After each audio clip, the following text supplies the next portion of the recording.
करेंगे घटना चक्र पॉलिटी का। टॉपिक है राज्य एवं संघ राज्य क्षेत्र। भारतीय स्वतंत्रता अधिनियम 1947 के द्वारा दो स्वतंत्र एवं पृथक प्रभुत्व पाने वाले देश भारत और पाकिस्तान का निर्माण हुआ। देश रियासतों के समक्ष तीन विकल्प प्रस्तुत किए गए: भारत में शामिल हो, पाकिस्तान में शामिल हो या स्वतंत्र रहें। भारतीय सीमा के अंतर्गत 552 देशी रियासतें थीं, जिनमें से 549 भारत में शामिल हुई, जबकि शेष 3 हैदराबाद, जूनागढ़ और कश्मीर ने भारत में शामिल होने से मना कर दिया। कालांतर में हैदराबाद को पुलिस कार्यवाही द्वारा, जूनागढ़ को जनमत संग्रह के द्वारा, कश्मीर को विलय पत्र के द्वारा भारतीय संघ में शामिल किया गया। संविधान के तहत भारतीय संविधान संघ के राज्यों क्षेत्रों को 4 भागों में वर्गीकृत किया गया। भाग क में वे राज्य थे जहां ब्रिटिश भारत के गवर्नर का शासन था। भाग ख में राज्य विधानमंडल के शाही शासन था। भाग ग में ब्रिटिश शासन के मुख्य आयुक्त का शासन था। भाग घ में अकेले अंडमान निकोबार द्वीप समूह को रखा गया। संविधान के अनुच्छेद 1A में के अनुसार भारत अर्थात इंडिया राज्यों का संघ होगा। अनुच्छेद 2 भारतीय संघ में नए राज्य के प्रवेश या स्थापना की संसद की शक्तियां हैं। भारतीय राज्य में नए राज्यों के प्रवेश या स्थापना की संसद की शक्तियां हैं। अनुच्छेद 3 में नए राज्यों का निर्माण और वर्तमान राज्यों के क्षेत्रों, सीमाओं या नामों के परिवर्तन का संसद की शक्ति है। संसद साधारणतः बहुमत से नए राज्य का निर्माण कर सकती है। भारतीय संविधान संसद को यह अधिकार है कि वह नए राज्य बनाने, उसमें परिवर्तन करने, नाम बदलने या सीमा परिवर्तन के संदर्भ में बिना राज्यों की अनुमति से कदम उठा सकती है। इस हेतु संविधान संशोधन को अनुच्छेद 368 के तहत संशोधन नहीं माना जाएगा। वर्तमान में भारतीय संघ में 28 राज्य, 8 संघ राज्य क्षेत्र हैं।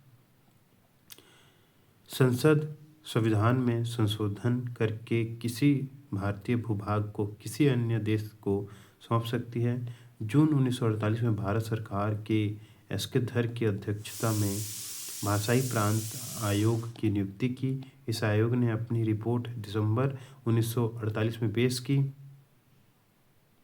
आयोग ने राज्यों का पुनर्गठन भाषाई आधार के बजाय प्रशासनिक सुविधा के अनुसार किए जाने की सिफारिश की। दिसंबर 1948 में कांग्रेस के एस.के. धर कमीशन की अनुशंसाओं का अध्ययन करने हेतु जे.वी.पी. समिति का गठन किया गया। इसमें जवाहरलाल नेहरू, वल्लभ भाई पटेल और पट्टाभी सिद्धरमैया शामिल थे। अप्रैल 1949 में प्रस्तुत अपनी रिपोर्ट में इस समिति ने औपचारिक रूप से स्वीकार किया कि राज्यों के पुनर्गठन का आधार भाषा होना चाहिए। हालांकि पोट्टी श्रीरामुलु की 26 दिनों की भूख हड़ताल के बाद मृत्यु के कारण अक्टूबर 1953 में भारत सरकार को भाषा के आधार पर आंध्र प्रदेश का राज्य का गठन करना पड़ा। आंध्र प्रदेश भाषा के आधार पर गठित होने वाला देश का पहला राज्य है। भारत के पश्चात फजल अली की अध्यक्षता में एक राज्य पुनर्गठन आयोग का गठन किया गया। 1953 में इसका गठन हुआ। इस आयोग के 2 अन्य सदस्य थे, के.एम. पडिक्कर एवं एच.एन. कुंजरू। इसी आयोग की कुछ अनुशंसाओं को राज्य पुनर्गठन अधिनियम 1956 में लागू किया गया। नए राज्य का गठन: आंध्र प्रदेश 1 अक्टूबर 1953, गुजरात 1 मई 1960, नागालैंड 1 दिसंबर 1963, हरियाणा 1 नवंबर 1966, हिमाचल प्रदेश 25 जनवरी 1971, मेघालय 21 जनवरी 1972, मणिपुर 21 जनवरी 1972, त्रिपुरा 21 जनवरी 1972, सिक्किम 26 मई 1975, मिजोरम 20 फरवरी 1987, अरुणाचल प्रदेश 20 फरवरी 1987, गोवा 30 फरवरी 1987, छत्तीसगढ़ 1 नवंबर सन 2000, उत्तराखंड 9 नवंबर सन 2000, झारखंड 15 नवंबर सन 2000, तेलंगाना 2 जून सन 2014। संविधान में हमारे राष्ट्र का उल्लेख किन किन नामों से किया गया? भारत तथा इंडिया। संविधान में राष्ट्र का उल्लेख दो नामों तथा इंडिया तथा भारत के नाम से किया गया। अनुच्छेद 1 में उल्लेख है भारत अर्थात इंडिया। भारत राज्यों का संघ होगा। India that is Bharat shall be union of the state. संविधान के प्रथम अनुच्छेद के अनुसार भारत है राज्यों का यूनियन। संविधान के अनुच्छेद 1 में निर्धारित किया गया भारत अर्थात इंडिया राज्यों का संघ होगा। भारत में राज्यों के राज्य क्षेत्र, संघ राज्य क्षेत्र और ऐसे अन्य राज्य क्षेत्र जो अर्जित किए जाएंगे समाविष्ट होंगे। राज्यों तथा संघ राज्य क्षेत्रों के नाम तथा प्रत्येक के अंतर्गत आने वाले राज्य क्षेत्रों का वर्णन संविधान की प्रथम अनुसूची में किया गया है। संविधान के निम्नलिखित में से किस प्रावधान के अंतर्गत भारतीय संसद को नया राज्य बनाने का अधिकार है? अनुच्छेद 3 के तहत भारतीय संसद को नया राज्य बनाने का अधिकार है। अनुच्छेद 3 के तहत नए राज्य का निर्माण, उनके क्षेत्र सीमाओं तथा नाम परिवर्तन का अधिकार भारतीय संसद में निहित है। जबकि 1 के तहत संघ का नाम और राज्य क्षेत्र है। 2 के तहत भारतीय संघ में नए राज्यों का प्रवेश और स्थापना की शक्ति संसद के को प्रदान की गई है। नए राज्य के गठन की शक्ति निहित है संसद में। भारत के संविधान के अंतर्गत निम्नलिखित में से किसको राज्यों की सीमाओं को परिवर्तन करने की शक्ति प्राप्त है? संसद को राज्यों की सीमाओं में परिवर्तन करने की शक्ति प्राप्त है। एक राज्य को संघ में सम्मिलित करने अथवा नए राज्य की स्थापना करने की क्रियाकलाप शक्ति निम्न में से किसको प्राप्त है? संसद को प्राप्त है।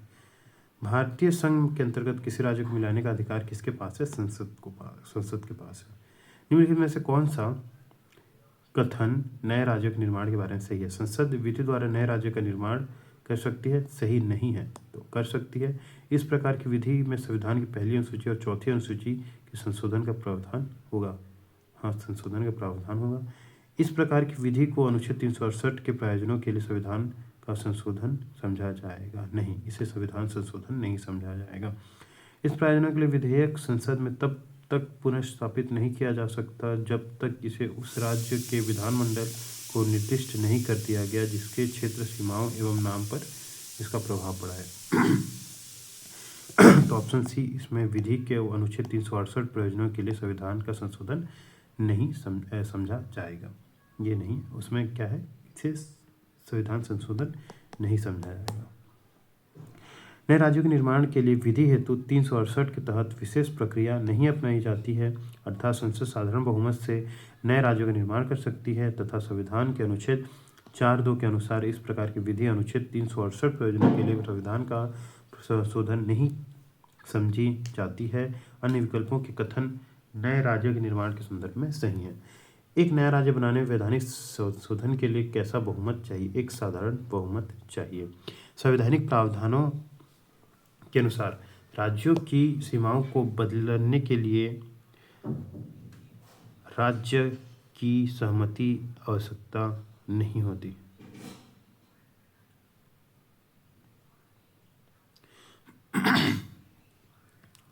भारत में एक नया राज्य सृजित करने वाले विधेयक को पारित होना अनिवार्य है। संसद में साधारण बहुमत कम से कम 2/3 राज्यों का समर्थन संसद में साधारण बहुमत से वो नया राज्य सृजन कर सकते हैं।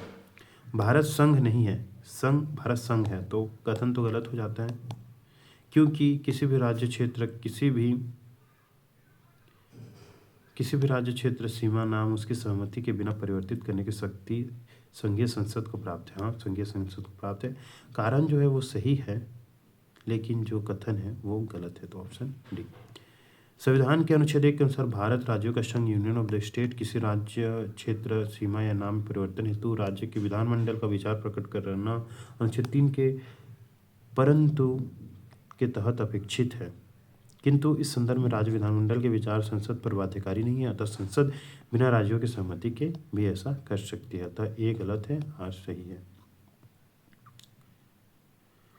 जो राज्य है वो बिना सहमति के भी ऐसा कर सकती है। संसद जो है राज्यों के बिना सहमति के भी कर सकती है, तो इसलिए ऐसा है। तो इसमें ऑप्शन हो जाएगा डी, राज्यों की सहमति आवश्यकता नहीं होती। निम्नलिखित में से कौन सा एक राज्यों के निर्माण के लिए संवैधानिक उपबंध नहीं है? राज्यों के निर्माण के लिए संवैधानिक उपबंध, किसी राज्य का क्षेत्र बढ़ाकर उपबंध नहीं है, यह उपबंध है। नए राज्य निर्माण के लिए संवैधानिक उपबंध है। किसी राज्य का क्षेत्र घटाकर भी हो सकता है। किसी राज्य का नाम परिवर्तन कर सकती है। एक राज्य संघ क्षेत्र में राज्य क्षेत्र में शामिल कर सकेगा नहीं, ऐसा नहीं होता। भारतीय संविधान के अनुच्छेद 3 के अनुसार किसी राज्य की सीमा बदलने के लिए नए राज्य का निर्माण करने अथवा उनके नाम में परिवर्तन करने का अधिकार केवल संसद को दिया गया है। राज्य को यह अधिकार प्राप्त नहीं है।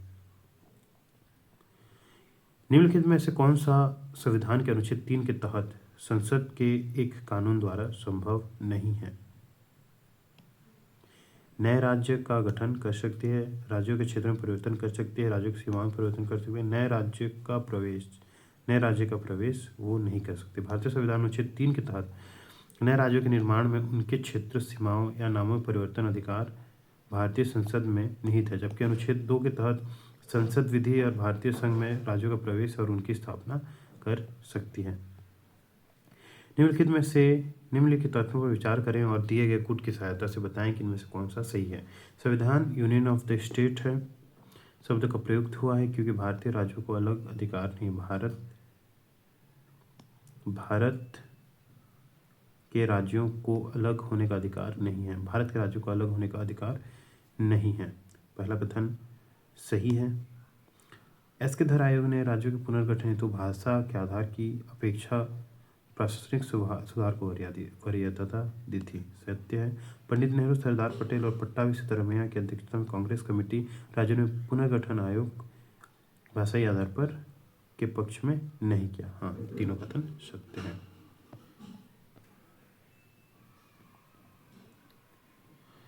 भारतीय संघात्मक व्यवस्था के संदर्भ में से कौन सा कथन सत्य है? भारतीय संविधान के अंतर्गत राज्यों को संघ से अलग होने का अधिकार है। नहीं, ऐसा नहीं है, अधिकार नहीं है, तो यह कथन सत्य हो जाएगा। अलग होने की मात्र वकालत करने पर अभिव्यक्ति की स्वतंत्रता की सुरक्षा मिलेगी, ऐसा नहीं है। तो कथन जो एक है वो सही है, लेकिन दो सही नहीं है। भारतीय संविधान के तहत राज्यों के संघ की स्थापना की गई है, जिसमें राज्यों को संघ से अलग होने का अधिकार नहीं है। संघीय संसद ही राज्यों में नए राज्यों का प्रवेश और उनकी स्थापना कर सकती है तथा राज्यों के क्षेत्र, सीमाओं या नाम में परिवर्तन कर सकती है अथवा राज्यों के भागों को अलग कर मिलाकर नए राज्य का निर्माण कर सकती है, परंतु संविधान के तहत किसी भी राज्य को संघ से पृथक कर सकने का अधिकार नहीं दिया गया है। इस प्रकार कथन एक सही है। संविधान के अनुच्छेद 19(1) के तहत सभी नागरिकों को वाक स्वतंत्रता और अभिव्यक्ति स्वतंत्रता का मूल अधिकार प्राप्त है, परंतु इस अधिकार का प्रयोग पर भारत की प्रभुता और अखंडता, राज्य सुरक्षा, विदेशी राज्यों के साथ मैत्रीपूर्ण संबंधों, लोक व्यवस्था, शिष्टाचार या सदाचार के हितों के अथवा न्यायालयिक अपमानना, मानहानि या अपराध उद्दीपन के संदर्भ में युक्त निर्बंधन राज्य विधि द्वारा आरोपित कर सकता है। तदनुसार भारत के अलग होने का मात्र वकालत करना भी संबंधित विधि के तहत अपराध माना जा सकता है। राज्य पुनर्गठन आयोग 1 नवंबर 1956 को कितने राज्य तथा संघ राज्य बनाए गए थे? टोटल 14 राज्य और 6 संघ राज्य। 1956 के राज्य पुनर्गठन अधिनियम द्वारा कितने राज्यों और संघीय क्षेत्रों की स्थापना की गई थी? 1956 के द्वारा 14 राज्यों और 6 संघीय क्षेत्र की स्थापना की गई थी। भारत में कितने राज्य संघीय प्रदेश है? 18 राज्य और 7 संघीय प्रदेश, जिसमें राजधानी भी शामिल है। इनमें से कोई नहीं, क्योंकि अभी वर्तमान में 29 राज्य और 7 राज्य क्षेत्र हो गए हैं, संघ राज्य क्षेत्र हो गए हैं।